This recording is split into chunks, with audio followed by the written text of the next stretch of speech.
Alright, my friends, today we have a pretty, I'll say this will be an interesting topic here. This topic will be, we're talking about this, someone brought up this issue of studying languages in deaf or whatnot to native fluency. Alright, I've never made a video on this topic before, but I would like to make one today. Well, actually someone asked me if I was going to make a video, so this is the video for it.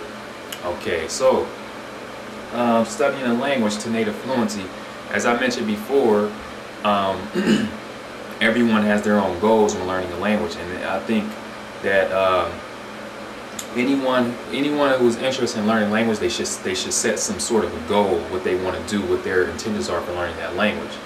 At least that's what I do when I learn my language. I set goals, and some people learn languages for work. I mean, it doesn't really matter. They learn language for work, or they learn language for fun or whatnot. Everyone has their own goals for learning languages. Some people just want to learn how to read literature. They necessarily don't want to be able to speak the language. They just want to learn like the reading and whatnot. So I think that anyone can study a language to near fluency level, but you have to look at this whole picture here.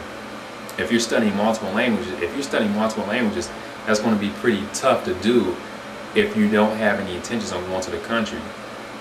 If you don't have any intentions on going to the country, it'll take a long time to attain a native, close to a native level in the language, and you had to put a lot of work into that.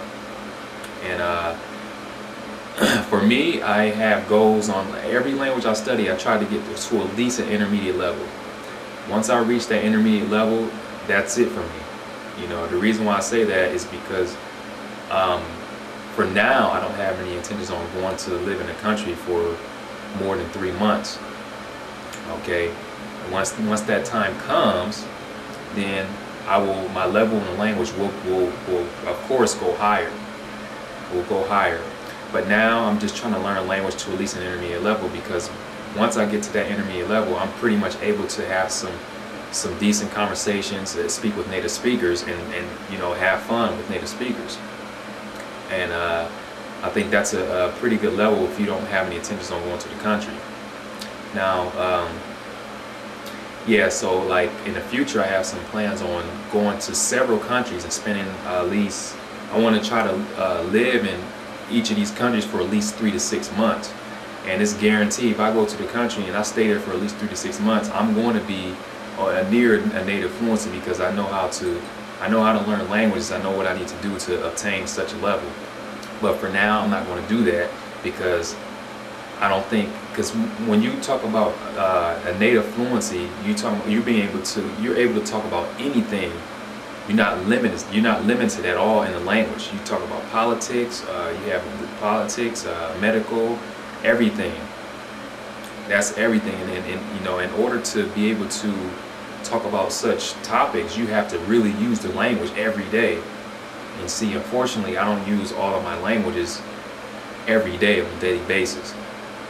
So yeah, that's the problem with that. But yeah, you should set your goals on any language you learn. And like I said, I have my goals, and everyone else, they have their goals. And hey, some people will attain a native fluency level, but that's their, you know.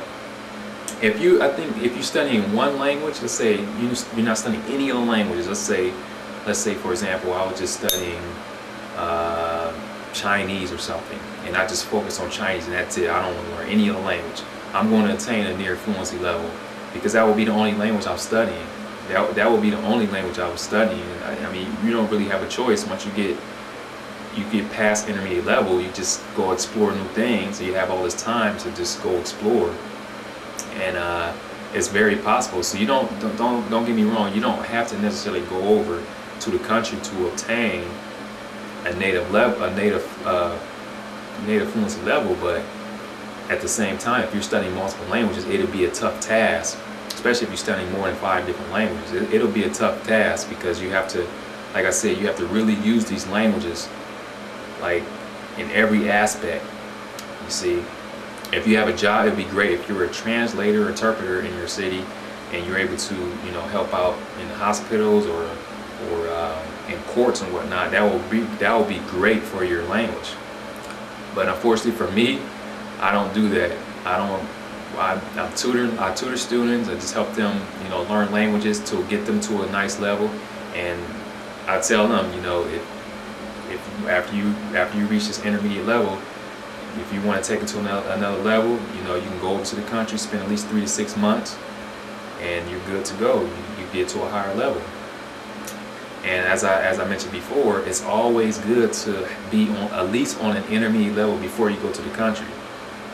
Like, I would recommend that if you plan on studying language, you want to go to the country, make sure you're on an intermediate level before you go, because you're gonna, by that time, you're gonna learn a lot. Your levels it's gonna go up quick because you already have a strong foundation in that language. So it only makes sense to obtain an intermediate level before you go to the country. So once I get that opportunity to go spend time in the country, more than 3 to 6 months, then it's over. I mean, it's once I get over there, I spend that much time over there. There's really no reason why you can't obtain a native fluency level if you spend that much time over the country, especially if you've been living in the country for at least a year. A year is a long time. If you live in the country for 1 year, there is no reason why you shouldn't be able to obtain a native fluency level. I just don't see how you can attain such a level. You have some people that learn languages slow or whatnot, but I mean, if you're studying a language, even if you're a slow learner, you should still be able to obtain a native fluency level. Period. That's bottom line. So yeah, I don't know what else to say. Yeah, so my goal, like I said, my goal is to reach at least intermediate. And now some of my language are actually higher, like my Chinese, probably I'll say my Chinese is low advanced level, Japanese low advanced level. I asked other native speakers, and my Japanese friends, they would tell me that I'm like advanced level, and my wife, and they tell me my Chinese like advanced level. But I don't know, I feel that I could be better, but like, I don't know, it's just I know a lot of stuff, but I'm content on my levels now. Now the languages, a lot of the languages that the other languages, they're like lower levels, you know, like I have some low intermediate, you know, and I have to work on some. I have some beginner languages that I'm not content with those. Of course, I want to get the levels up to an intermediate. They're now on intermediate level, so I can't be content with those languages until I met my goal. So for me, it's not hard to reach an intermediate level. It's just not that hard for me because, like I said, I know how to go about learning these languages. I spend at least 3 months in boot camp in a certain language. I'm guaranteed an intermediate level. I just know how to do that. Not to toot my horn, but that's just something that I'm able to do. So that's my goal, and everyone has their own goal, and yeah. So those are my thoughts on this topic, and yeah, let me know what you guys think about it, and I look forward to you guys' comments, and thanks for viewing the video.